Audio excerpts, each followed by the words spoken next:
Hey guys, my name is Logan with Nissan of Cookeville, and on today's video we're going to be talking about one of my favorite pre-owned picks off of the Nissan of Cookeville car lot. Behind me I've got a really nice 2011 Nissan 370Z. This guy's got about 149,000 miles on it, but with that in mind, it is still in really good both physical and mechanical shape.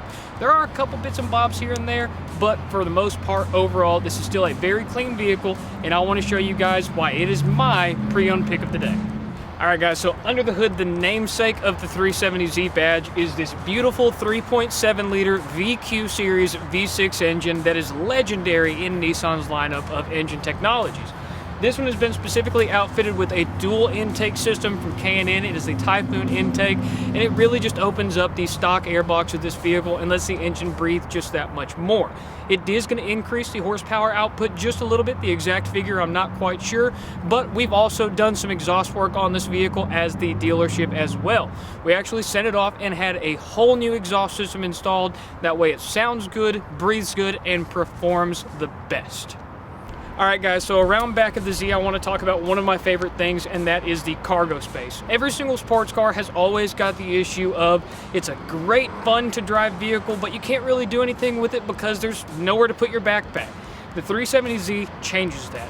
Your trunk release is actually hidden up underneath the Nissan badge, right above where your license plate is. All that you have to do is push that button, it's going to pop it up, and then you lift it up the rest of the way. It's supported by two really strong hydraulic trunk supports.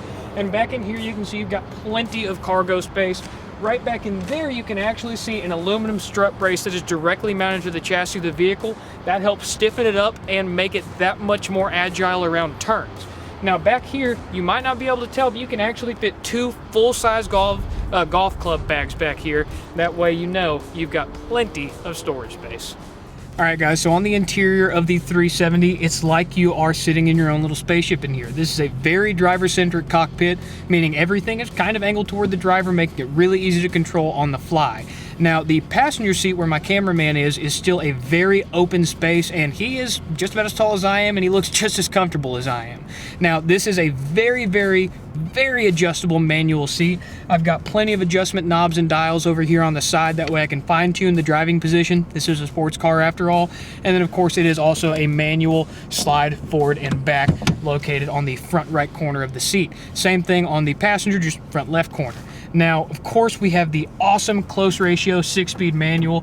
This one is outfitted with an aftermarket shift boot as well as the Nismo shift knob. This is a weighted shift knob, meaning going into and out of gear is super clicky, and you get very positive engagement across the whole H pattern of shifting. In order to go into reverse, you push down all the way to the passenger side and rearward. That'll lock you into the reverse gear, and you can then start backing up. And of course, back out of gear is top dead center. Now, talking about some of the infotainment and clusters of this vehicle is actually one of my favorite things about it. So the infotainment in this vehicle has been stripped out, and it's been updated with an aftermarket Kenwood audio solution, so I won't really touch on that too much since it's not OEM equipment. But moving down from here, we do have a really easy to use climate control system. Single zone, because it's not a very big vehicle, so there's really no need for a dual zone climate control system.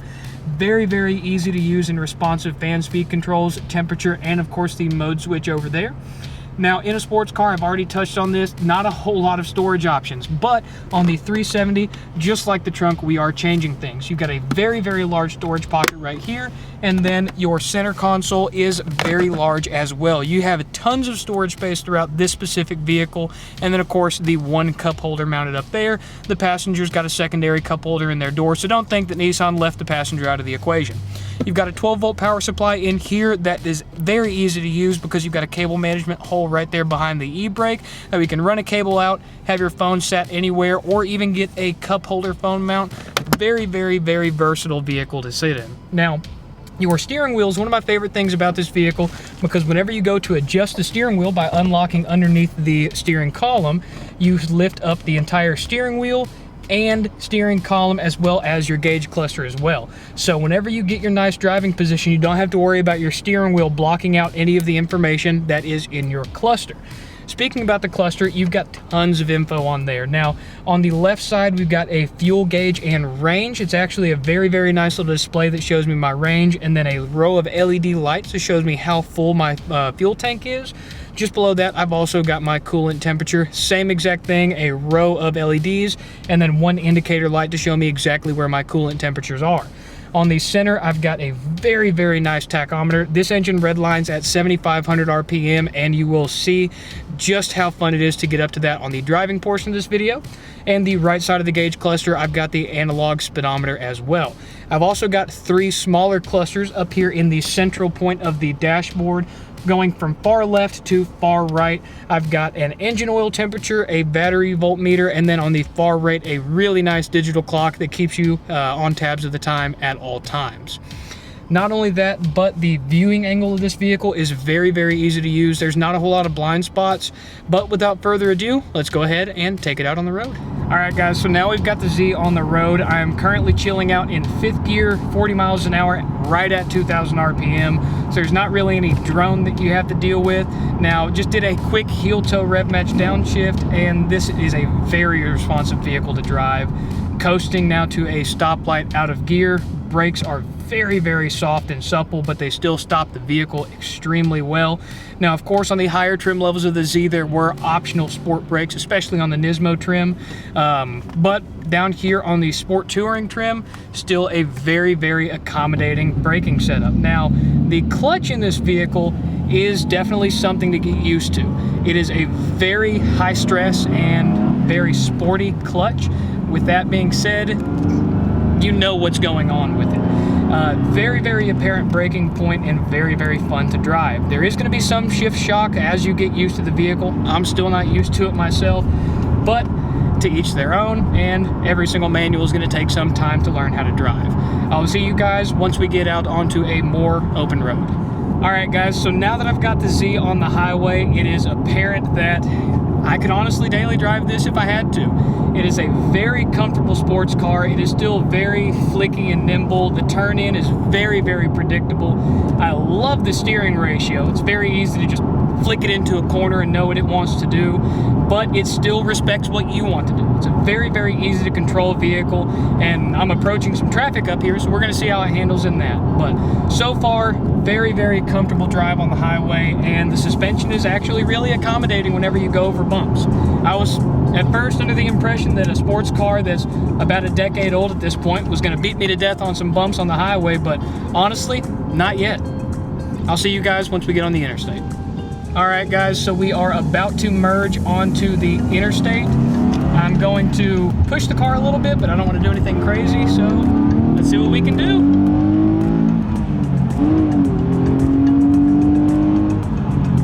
And there's the speed limit already. Steering at high speeds is very, very easy to get along with. Again, the close ratio gear shift makes this thing extremely easy to shift aggressively if you wanted to.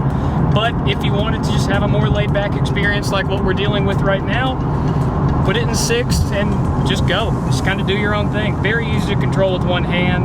I don't find myself really searching for places to put my arms and elbows. I could definitely see with the passenger, maybe they would have some lackluster accommodations as far as comfort goes.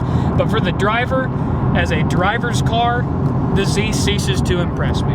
It is a very, very fun vehicle. Now, the road noise is a little bit higher, but that'll only change whenever you put tires on it and everything like that. At the end of the day, so far, I really, really like this car.